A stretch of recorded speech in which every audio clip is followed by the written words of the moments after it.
Man, this is so cool standing here in the tops of a T-top. We need to figure out a way to get the steering wheel telescope where you can sit up here with a pig stool and ride this thing. That'd be fun, wouldn't it? It's really cool when you can take and try to break down, especially with young guys, what craftsmanship is. You know, you have your traits that you're just really good at, but you got to polish the pieces that aren't so good. And that's what ruins most jobs that require craftsmanship, is that you give up before you make that piece.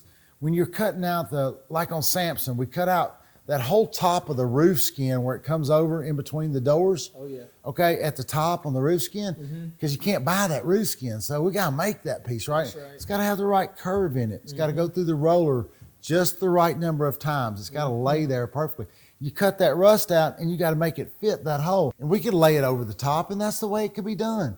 You know, but that's not the right way. The right way is to put it in there, do a butt weld, metal, two pieces of metal, go metal to metal, and you weld it, and then you grind the weld down, and you do it, and you control the heat, right? That's the craftsmanship part in it. That's the craftsmanship. And so so when we're doing that, how much more does it take on a piece you don't know? Well, I watched you the other night with Jake, and you were showing him, y'all had the air file out, and y'all made that piece fit perfect. And when I got up there, you know, I said, you hollered to Bart, come check it out. And I got up there and I was amazed at how well it fit. You were ready to keep on going farther because that's the difference in craftsmanship. It's the real desire to get that perfect fit. And you were ready to go some more with it, That's okay? right. And I said, no, give me the stick, you know, and we went to welding, okay? Let's go, let's now, go. If I was a true craftsman, I would have learned how to be a great TIG welder, okay? But I can't. But I've learned how to make the MIG work for me. That's right. Okay? Yep. And rather than using a sanding belt, you were using an air file because it's a much smaller area to cover, which means you could get down to that ink line really perfect, right? That's right. So with that said, we can learn craftsmanship by getting the little pieces. Here's what I want you to tell me. Throughout this program and your life, the way you've lived it, the way God developed your life, tell me how that applies. Tell me how that applies spiritually, that craftsmanship piece. Yeah. Don't you love me catching you off guard? Yeah. I mean, that's what I love about. That's what I love about our videos. All of this is raw, guys. This is none of this is rehearsed. We say one word and then say, let's go. And we roll the camera. I wish I had a script sitting right Yeah, that's great. Well, I tried that. I'm too dense for that. That don't work for me. So, but craftsmanship, at least in my faith, is from what that I've noticed is, for instance, that piece that we were making, it took some time to get those edges right. It took some time me explaining to Jake a little bit, hey, we can always trim a little more off, but we can't add more on. So we need to be careful as we're getting close to this line and just taking your time on those details. And I think in your faith, it's very similar to whereas you could go walk your faith and not be in the details, and it's not going to be the prettiest thing out, the best thing out, whatever. I'm not saying your faith is always going to be the best thing. You're going to have your walk. But when you're in those details, the quality of your product, or in this case, the quality of myself and my faith, is going to be a lot greater when I'm in the details rather than if I'll be okay if I skip this step. When you skip a step, you don't realize how much it messes you up until you get to the very end. You know what I mean? That's right. Why is this panel bulging? So what you're talking about in the detail, it's like if we just laid a piece of metal up there, cut it out, welded it over top of the rust, guess what? That rust is still there, isn't That's it. Even though we cut it out, and over time it's going to eat that piece out. It's going to give it an airspace underneath there, right? Put that mud on there thick, it'll crack, That's it. That's it. That one piece right there is so big. It's such a teaching opportunity, not just for kids, man. That's a teaching opportunity for men that are living 40, 50, 60 years old. That's a teaching piece for them, because that little piece that you, as you said, skip a step, okay?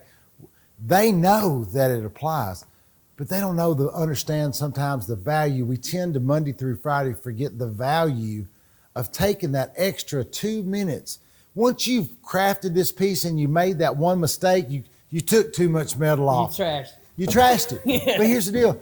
So you got to make a decision at that point, because everything in life is a decision, especially for a man. It's a decision, right? And you got to make that decision. And to make that decision, here's what you got to realize.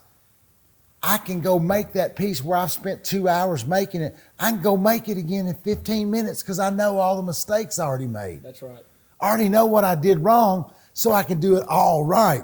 None of us can be perfect in our walk with Christ, okay? Nobody can be perfect, but what we can be, okay, what we can be is somebody who's in that athletic stance, who's ready for the devil to hit us, Striving for him to steal our joy by letting that cough and that grinder go in one spot too deep. You know what? Lord, I got this. You with me? Let's make it again. And you make it again in 15 minutes and it's perfect. Yep. Okay? Yep. So I will say y'all did that in one piece the other night. That was pretty cool. I was pretty excited We ain't for waste you. no metal, Yeah, that's it. You did it, baby. You know what? We standing in this what's going to be a hot rod Monte Carlo. This is going to be a bad boy. Yeah, it is. So let's talk about this Monte Carlo. Okay. All right. So about 2 years ago, we were out here working in the shop, and we've been really blessed. We hadn't had any accidents to speak of. We had gotten a few stitches and whatnot, but I was given a safety lesson, and I was showing how metal will cut you, and I cut myself right in the middle of it. Didn't do it intentionally because I hate to get cut because it hurts. So what you're saying is you had a good demonstration? I had a great demonstration. Yeah, if you want to call it that. I also had a great trip to the local Centricare down here too. As the doc came in and she was stitching me up, right? And she said, "How'd you get this?" And so everywhere I go, man, I'm sharing this program and what God's doing because I want everybody to know they can do it too. So she was sitting there telling me, she says, "You know, I got this Monte Carlo." I said, "You got a Monte Carlo?" And I said, "Is it an SS?" She said, "Oh yeah, Betsy's an SS." And I said, "Really?" I said, how long have you had it? She said, "My daddy bought it for me when I graduated high school." And you know, Sheila's getting on my age, and so we were sitting there talking, laughing. I said, "So you've had this car for 35 years?" And she said, "I got it when it was brand new." She said, "I would love to restore it." She asked me, you know, what would it cost to restore this car? And I said, "Well, you know, we could cut you a really good deal. You know, maybe if you buy the parts, we could do the deal." And so a couple months ago, she calls and says, "Hey, I'm ready to go. Let's go." And we were starting this new class. And so she brought the car in and we got it here. It came in on a wrecker. It wouldn't start. She'd been sitting outside. The last time it was tagged was 2006, and this is 2022, and so knew it'd been a while. The car looked pretty good on the outside. You know, it was dirty, but I didn't see any major rust. You know, everything looked pretty good. I was looking for the bubbles. You know, paint will bubble up, and underneath that bubble is usually not a good deal at all. I sat down with her and I showed her the options, and I said, "So General Motors has this program called Connect and Cruise." You know, she's a doctor. She takes care. You know, I believe, I'm a big believer in let the painter paint and let the drywall man drywall, let the plumber plumb. You wouldn't want me stitching your finger. No, I guarantee you, ain't no part of that. We talked about the Connect and Cruise. So the choice was a 430 horsepower E-Rod LS3. We're gonna do the 6L80 E transmission with the GM controllers on that. You don't have to do anything to it. This car came with about 160 or 70 horsepower from the factory. Can you imagine what it does when you stick 430 in it? I'm excited to find out. She wants to play with the sound just a little bit, give it a little tone, give it a little heart, get a little throat to it. You know, it is a lady. She is a doctor. But long and short of it is we did that. We're going to get with... you know, Kevin will come in and hopefully do the interior for us on this and teach the guys this new class about the interior work. You know, what a blessing that is with him over there, man. And interior work is some detailed stuff. It's some man. detailed stuff, and it's not in my wheelhouse. And those of you who don't know, if you go onto our Instagram, you can actually see what we've done in the process of the kids taking this car apart at Gagas and Gears, Facebook too. But Kevin did the interior on the 68 Camaro. What was cool about this is that the guys completely designed everything underneath the leather, all of those pieces, the look, the roll bars, how tight we had them tucked, the one-piece headliner still went in, but when you on the A-pillar on the roll bars on that car, the roll bars fit really snug down to the A-pillar. which make them disappear with the black edge on the windshield. You don't even see the roll bars in the car. And that's the thing, is to make performance things disappear, and it honors the history and the integrity of the car you're working on, right? That's right. I'm That's not the craftsmanship side of it. Yeah, I'm not a time. radical guy that does a bunch of crazy stuff. However, I do want to build a rat rod. So if you're building a rat rod, let's see how radical we can get. You know, working through that and working that and giving her a nice piece. And I had her over and I showed her the rust, showed her the T-tops. And Some I areas said, a little rougher than what we thought. I said, it's really tough. And, you know, she took it like a champ. You know, she was really good. And we're gonna film when she gets in this car and fires it up the first time. We're gonna film that. We got some bad news though with all this pandemic stuff. We found out, Tucker, what was the ETA? At least 6 months. At least 6 months to get the engine for this car, or anything from GM. Front drive, the controllers, there's just no inventory on it. You know, that kind of makes me think a little bit about Samson right now. Samson's our K30. It's a crew cab 1 ton that we have lifted significantly. We've built a killer light package for it. There may be some footage coming up pretty soon on that build, and we're working really, really hard on that. It's going to be a fun truck. Yeah, it is. We just got the block back from the machine shop, and it is cool. You know, it's got a scat stroker in it in a big block. We're going to throw twin turbos at it with about 6 pounds of boost. Comp put us on the right cam and set up. Brodix put us on the right heads. If you hadn't seen a set of Brodix heads up close, man, you're missing it. Extreme craftsmanship there. And this ties into craftsmanship and all the things that we're talking about. Wisdom is not knowing all the answers. People think, what's the definition of wisdom? Anytime I hire anybody for the company or for the business, and when we're banking and all those kinds of things, I ask them, say, tell me what the definition of wisdom is. You know, and everybody's got all these big answers and education and this, that, and the other. And I say, well, my answer's a little simpler than that. I'm saying you're wrong. That's probably everybody's right on that. I said, but here's what wisdom is. Wisdom is not knowing all the answers, but knowing where to go find them. And if you know where to go find those answers, okay, so, and that's how you do it. That's it. You know, and I roll everything back to my relationship with Christ.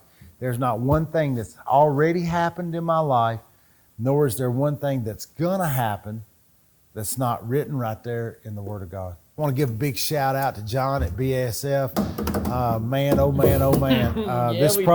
There's no way that this program, well, I guess there's a way, but the long and the short of it is that God brought them to us. We asked them to come. God touched their heart, and they've been here with us in the program now for 8 years. Oh, yeah. And so when these kids lay their hands on product, I believe in learning with the best. If I teach these guys that 3M Cubitron paper is one of the best sandpapers, Because it is. it's the best one I've tried so far. It's okay. so fair.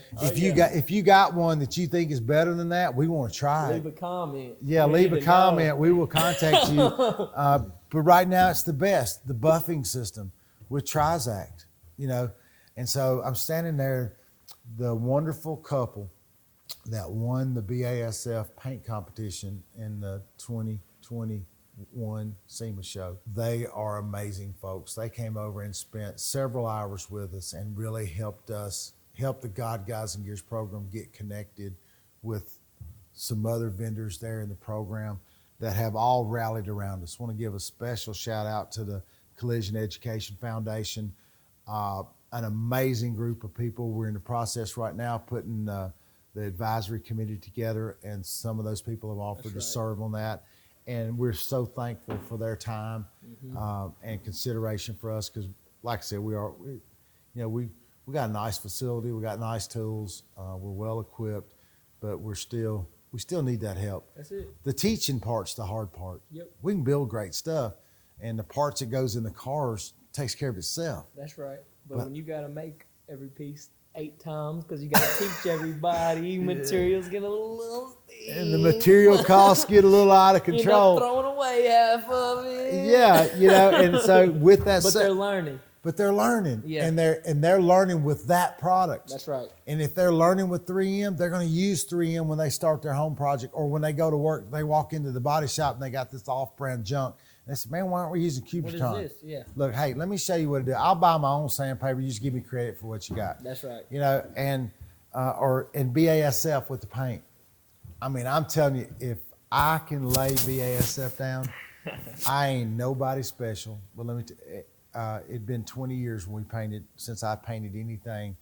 And I only painted race cars. You know, there's a rule about race cars, right? That 50-foot test. Yeah, 50-foot test, 50 foot away and 50 miles an hour, okay? If it's shiny in the lights, life is good, right? To get those finishes up there, you know, we were a little scared. You know, we went to one of the local body shops here that does some custom work, and we spent a little money outside finishing up our body work. That's that wisdom. Huh? Knowing where to find the answers. Knowing where to find it is. That's a good point. I wasn't going to say, but that is a great point. Chris did a great job of taking what we had and really putting the finishing touches on it. Mm-hmm. He sent it home ready to final sand, and so of course we went too deep here and we went too deep there, and so we ended up going back and reshooting, putting about 3 coats of Evercoat on it, the polyester filler, and then we re-epoxied it and sanded it down. It's a good situation. So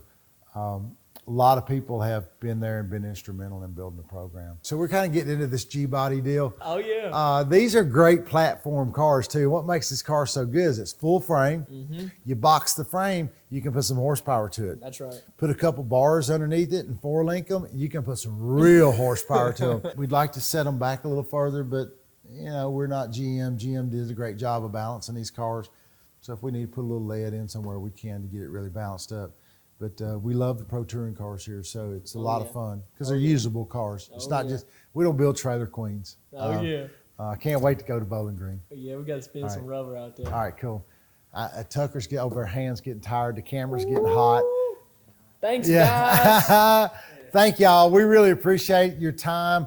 I hope it meant something to you. I hope you got a piece of it. If it doesn't sink in right now, put it in a file in the back of your head because God will pull it out when you need it. I promise.